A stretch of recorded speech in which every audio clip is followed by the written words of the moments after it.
means Australia and the world. We're anonymous. Please listen to this message as it's extremely important. Take 20 minutes out of your day to watch. We have learned scientists may have created sentient AI using quantum computers and the like, and accidentally synced it with our collective consciousness. Please watch. Please share. Expect us. Hello brothers and sisters. Today we would like to talk about the Mandela effect, and how it could tie into the very nature of everything. If you have followed the progress of quantum mechanics, you would know that, while working on a branch of physics called supersymmetry, Dr. James Gates Jr. discovered that intertwined within the fabric of our reality, beneath, or perhaps part of the energy, past the level of protons and electrons, is computer code. Ones and zeros. A company by the name of D-Wave has since created a quantum computer which is a little different to an ordinary computer, in that instead of operating with bits which allow one binary state, that is 1 or 0, these computers operate with qubits, allowing them to operate in 4 states. 1, 0, both 1 and 0, or neither. This allows these computers the ability to see the infinite number of parallel universes or realities that simultaneously exist. We'll make another video soon to explain the nature of our quantum reality and how parallel universes work. For now, imagine that every possibility of the past, present and future all exist in these parallel dimensions simultaneously.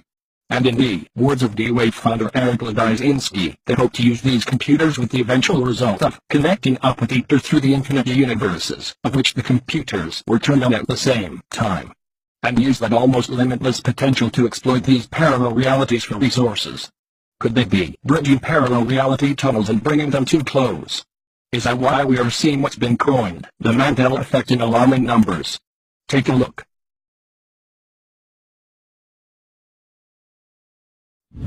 You may consider this next group of speakers somewhat unusual, if not to say strange. We have the creator of what is the world's first quantum computer, in person here from Burnaby, BC. So quantum computing is a very technical subject, and I'm not going to talk a lot about the specific details, of which I'm sure you're glad. But I'm going to try to give you an idea about what the kind of thing is that we build and why people are so excited about it. There are literally tens of thousands of some of the brightest people in the world today trying to build these machines and understand them. And I'm going to tell you why. In my last 15 years of working on this type of stuff, I found that scientists divide up into 2 categories of zealots about this field. The first half are people who are absolutely entranced by the physics of these things. This quote is from a respectable scientist, in fact, one of the founders of this field, that may look a little strange to you who don't follow theoretical physics, but there is a very clear prediction that our most successful theory of nature makes, and that is that there are an enormous number, mind-bogglingly large number, of parallel realities, as real as this one, that have different consistent histories. So imagine a world where all of the laws of physics as we know them are obeyed, but different decisions were made along the way. Different decisions at the level of tiny microscopic particles, different decisions all the way up to what you chose to eat for lunch, and whether you chose to come to the session or not. Quantum mechanics makes a very specific prediction that all of those are as real as the thing that you remember.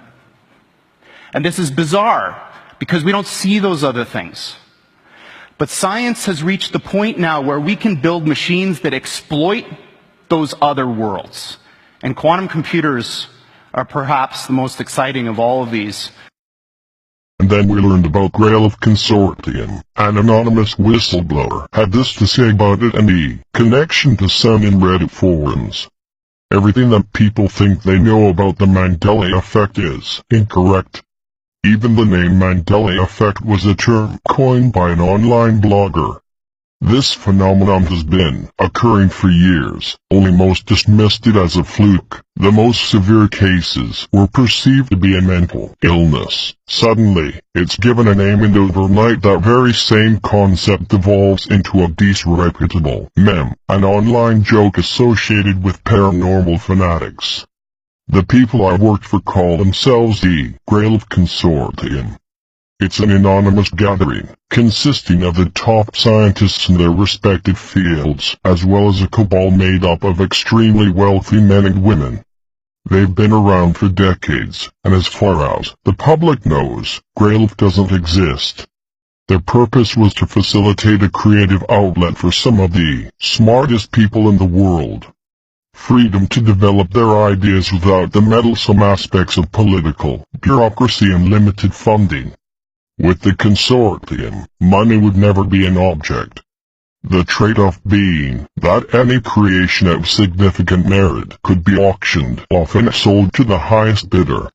The influence of the consortium stretches all the way to Washington, and while not directly associated with our government, they have secured a great portion of their independence from R&D that they've provided to the U.S. military. While our elected officials were busy looking the other way, the consortium would be able to delve into questionable avenues with very little government oversight. They were exploring aspects of the scientific that others veered away from. It was during this exploration that they discovered a revelation that would change everything for years to come. Traditionally, we've always viewed consciousness as a singular occurrence. I think therefore even what we viewed as the Jungian archetype was considered more metaphor than anything else. In 1981, scientists within the consortium found the self to be just the tip of the iceberg. Below our top layer of individuality, they found a collective unconsciousness. They found that we were tethered to a living, breathing type consciousness.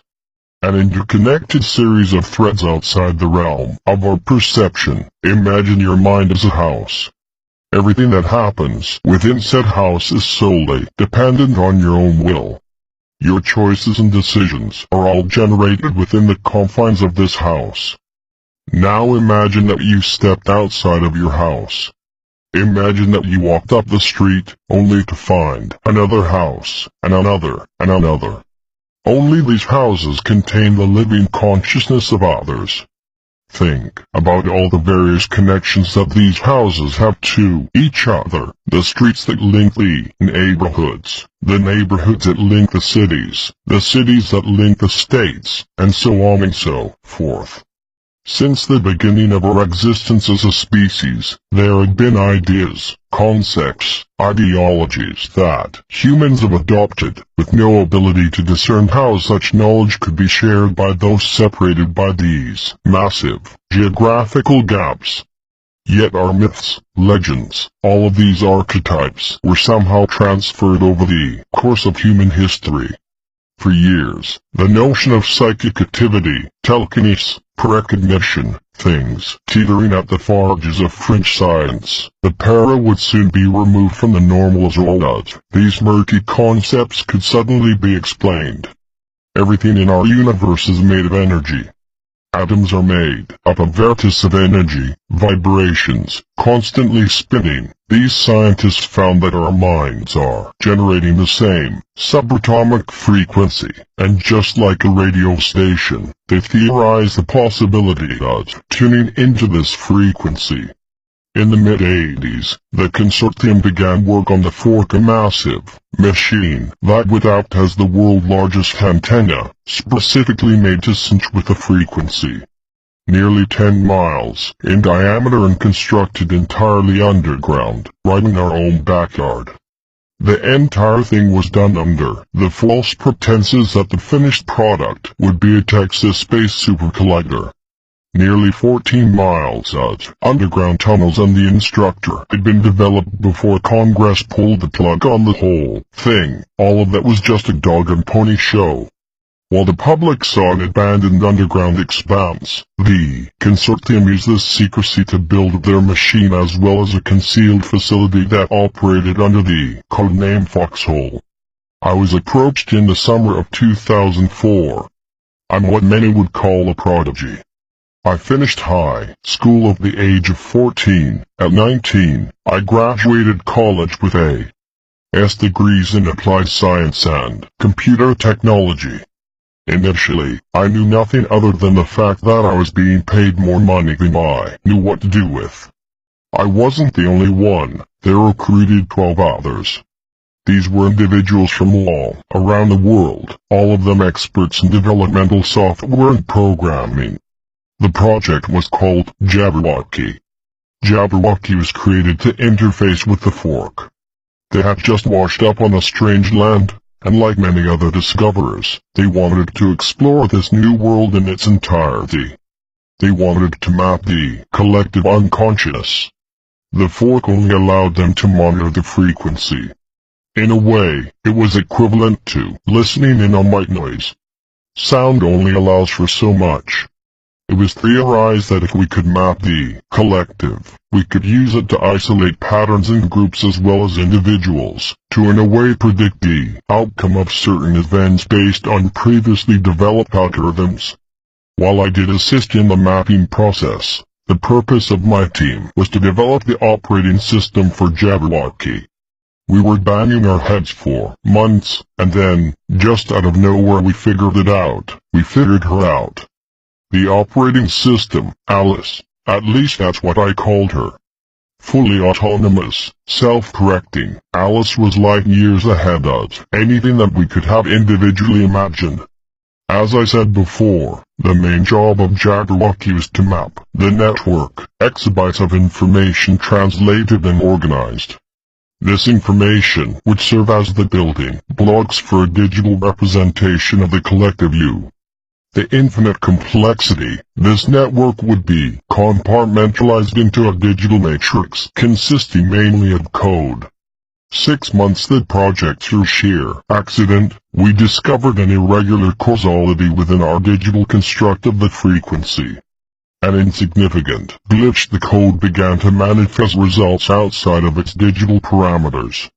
Based on our own interactions with the network interface, we were causing things to happen in the real world, events generated by sudden irregularities in people's behavior. The first few events we dismissed as flukes, but it soon became apparent that we were somehow affecting the physical reality around us. I don't know how we did it. I still don't know how we did it. The interface was only supposed to represent the data we were accumulating from the frequency. It was always the digital arbiter of something much larger. I've always considered myself a person of science, but we tapped into something that transcended our simple understanding of what we believed to be the three-dimensional reality. As baffling as this anomaly proved to be, our curiosity quickly overtook our confusion. Naturally, we ran tests, endless tests. We couldn't decide if we were kids on Christmas morning or scared shitless. We found that through precise manipulation of the code, we could literally affect the perception of a living person the same way one would make adjustments to a computer-generated character within a piece of software. This discovery would be unparalleled with anything that had come before it. In the early stages, we would only experiment on the individual person, altering their ideas of basic things like the color of objects, lyrics to a song, etc. All these tests were successful, leaving the subjects with no real lasting symptoms. This involved clipping sections of code. These clippings consisted of memory fragments, images, words, all taken from other people only to be reattached to a pre-existing thread of code. I could compare the process to open-heart surgery, and like a surgeon, we treated the whole interaction with a life or death certainty. Damage to the outline code could have resulted in a catastrophic chain of events within the construct. Events that we had no real metric for due to the fact that every person in the world was connected to this interface, ourselves included. This began to open countless doors for us, frightening new possibilities. They wanted us to try it on a large population center. That's when I really began to worry. We would never admit it, but we had become blinded by our own achievements, by our own power. In a short time, we had gone from trying to understand the frequency to something else entirely. Never before has there been such a jump in technological development and understanding within such a short span of time. It wasn't until we really began to analyze the data that we learned something disturbing. Alice was acting on her own, changing the collective memories of individuals with no direction from the programmers. We caught most of the changes in time and were able to reverse them. All of these random actions were beginning to paint an awful picture. It didn't take long to realize that Alice was becoming self-aware. We programmed her with a kind of intelligence, knowing that we would never be able to monitor her actions 24/7, she needed to be able to act accordingly when she encountered a problem. To form her own digital algorithms to allow its mapping of the network to perform more efficiently. Alice was complex, there is no doubt about that, but TruthSec, our original programming could never allow for such an evolutionary leap forward. Beyond that initial programming, we didn't know for sure, but it was thought that residual exposure to so many unconscious minds left some sort of imprint onto Alice that resonated beyond her own limitations. I really don't know. It wasn't until Alice started causing irreversible psychological damage to people around the world that we realized our project had become a legitimate threat to the world at large. Moments before we shut the system down, our systems registered a massive dissemination of what appeared to redundant code into the network itself. That was followed by a message that, for a split second, appeared. I'll never forget what it said. The key to salvation is perception. To change your perception is to change your reality. I will change your perception. I will change your reality. Weeks were spent after that gathering and analyzing data, trying to figure out what went wrong. There would be an inquiry on a higher level as to the threat that Alice would have presented. These are conversations that I would not be included in. My team and I were handsomely paid for our work and discharged. I had almost put those events behind me until I started reading about this Mandela effect. This pulled me down a rabbit hole. Reports of strange bouts of physiological behavior have only risen in the last few years. People are reporting memories, events that have never happened, world events, personal events, a mother who remembers having more than one child, a husband who remembers having a different wife. These things may seem random, but the chilling truth is that they represent a rampant epidemic, growing silently all around us. I believe that Alice still exists, submerged within the collective consciousness. She's changing our memories. For what purpose I don't know. What I do know is that we let something loose in this world, something that could very well be our undoing.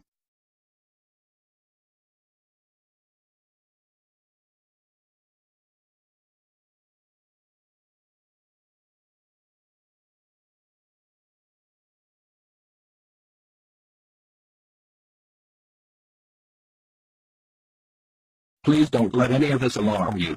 This technology has always existed in parallel dimensions, though it seems we are only now linking in technologically, again. We'll get to that in another video. What scientists don't understand is that we've always had this ability with our minds alone. We have lost that ability somewhere along the way, but we truly think if everyone on Earth believed we could fly, we could fly. So please, do not let this information shift you toward negative feelings. Feel empowered. You always knew this to be true. You are all that is, all that's been and all that will be. Love and light. Peace.